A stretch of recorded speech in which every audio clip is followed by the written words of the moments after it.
नाजरीन, पुलवामा हमले को लेकर कांग्रेस प्रेस कॉन्फ्रेंस कर रही थी। आगे बढ़ते हैं। गुजरात स्टेट ट्रांसपोर्ट की 7,000 बसों के पहिए आज रात 12 बजे से रुक गए हैं।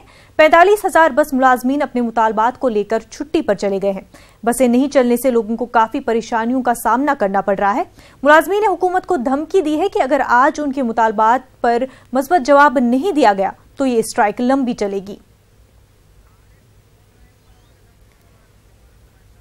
अहमदाबाद से हमारे नुमाइंदे आरिफ आलम इस वक्त हमारे साथ जुड़ चुके हैं। आरिफ, आपसे जानना चाहेंगे क्या कुछ मुतालबात है मुलाजमीन के और क्यों हड़ताल पे चले गए हैं?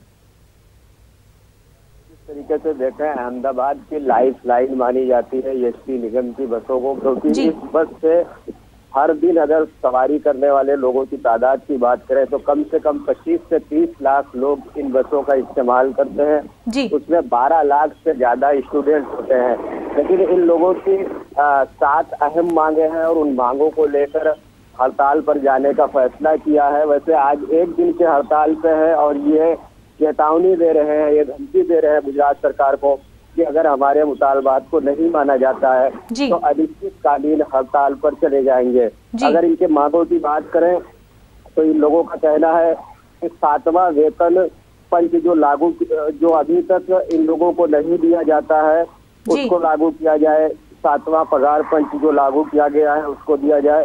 दूसरी चीज, फिक्स पगार का एक यहाँ पर कॉन्सेप्ट चलता है कि अगर गुजरात सरकार किसी भी सरकारी कर्मचारी को लेती है तो पहले फिक्स पगार पे रखती है और उसके बाद में धीरे धीरे उनको परमानेंट किया जाता है। तो इन लोगों की मांग है कि जो फिक्स पगार के कर्मचारी है उनको परमानेंट किया जाए। तीसरी मांग इनकी अहम यह है कि एसटी निगम की बसों में प्राइवेट बसों को जो जोड़ दिया जाता है या प्राइवेट ट्रांसपोर्ट एसोसिएशन की जो बसों को भाड़े पे लिया जाता है वो ना लिया जाए, क्योंकि उससे सरकारी पैसों को नुकसान पहुंचता है। और चौथी अहम मांग ये है कि जो वर्ग 3 और 4 के कर्मचारी हैं उनकी बदली ना की जाए। इस तरीके से अहम मांगों को लेकर ये लोग हड़ताल पर बैठे हैं। और जब से हड़ताल शुरू हुई है गुजरात के सीएम जी बाहर आए हैं और उन्होंने कहा है कि जो हड़ताल करने वाले कर्मचारी हैं उनके साथ में मीटिंग होगी, उनकी बातों को सुनी जाएगी। अब देखना दिलचस्प होगा कि अभी थोड़ी देर के बाद में एक मीटिंग होने वाली है, उस मीटिंग में क्या फैसला होता है। जी बिल्कुल आरिफ, बहुत बहुत शुक्रिया आपका।